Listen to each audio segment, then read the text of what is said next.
Girlfriends, we're married. I'm so sorry for the little hiatus. I had to take a little break and just bask in being a wife. Ladies, welcome back and thank you for tuning in to another episode of Defining Femininity, a YouTube channel dedicated to all women, for women, by women. If you're new to the channel, hey girlfriend, we're so happy to have you. Please be sure to like, subscribe, and click that notification bell so that you won't miss an upload. Ladies, thank you all so much for your subscriptions. Like always, we don't take your support lightly. Okay, so let me catch you up, girl. My fiance and I got married on April 6th. Yes, this was planned. We went to the clerk of the court, signed the marriage license, and had the ceremony there as well. My mom, his parents, and our daughter were present, and that was it. I do have bonus kids, but they weren't able to attend, and that's okay because we're having our formal ceremony and reception in January of 2024, and they'll be there along with other family and friends. Let's chat about this April 6th wedding. This moment was so special and intimate. It was what we needed. To have our baby there was special as well. As the clerk announced us husband and wife, I looked over at our baby and she was clapping, y'all, like really clapping. I almost fell out. It was the cutest thing ever. So that ceremony was on Thursday, and the following Friday, we set sail on a 2-day cruise to the Bahamas with the Margaritaville at Sea Cruise. So stay tuned for the details of that trip in the next couple of videos. In this video, I want to share with you some godly advice I received and took to heart before I got the ring.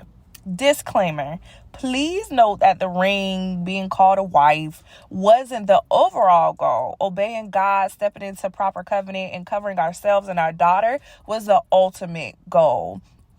Like, wife is a heavy title, ladies, and truth be told, it's not for the faint of heart, says a 2-week-old wife.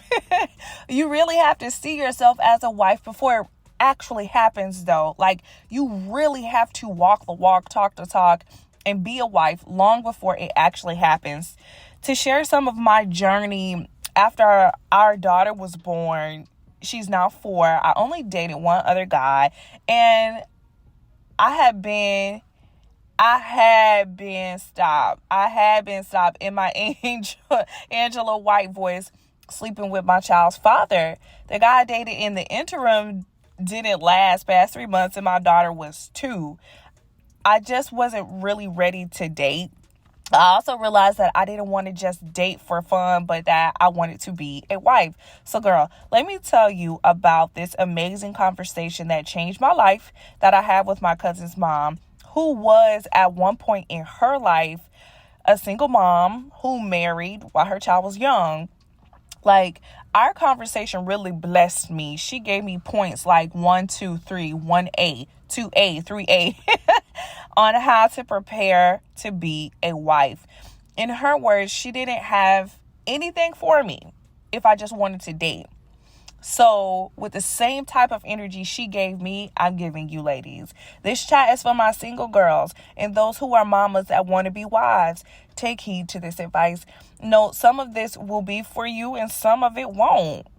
Take what you need. Also note that it's okay to be a Christian woman and want a husband, period. Marriage is of God. No, the desire to be a wife shouldn't be idolized, but praying, fasting, petitioning God for your spouse shouldn't be dismissed or taken lightly. Here's some godly advice and lessons I learned before I got the ring. First, I had to get myself together. Girl, get yourself together.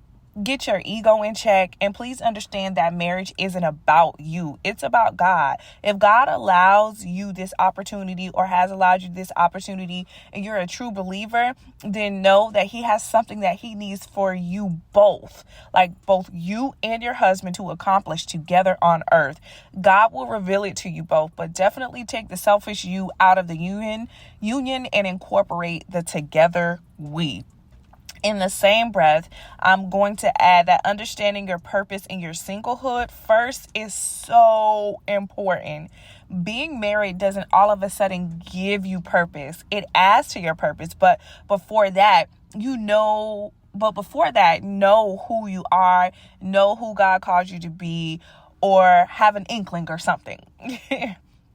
All right, so let's talk about sex. Let's just get it out the way right now. So if you're waiting to have sex into a marriage, then make that very clear to the man up front and at the right time. I think this is so important to just wait. And girl, please don't go to that man's house alone. Do not go to his house by yourself. You will be setting yourself up unless you are strong. Like, unless you have the Hulk hormones or something. I don't know. Anyway, you can set the tone for celibacy and be serious about it. And once this man sees that you are serious and he's seriously interested in courting you, he'll respect you and your boundaries.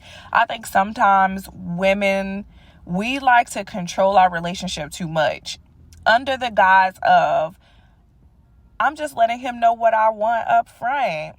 If he can't give it to me, then he's not for me. I'm out.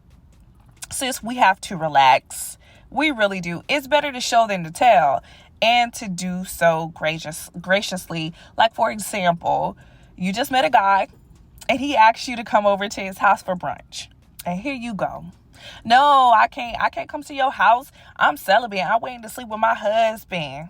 Girl, that was too much too soon. You can simply say thank you for the invite, but I found out about this new brunch spot on 5th and Sylvester, I just made that up, that I really like to try.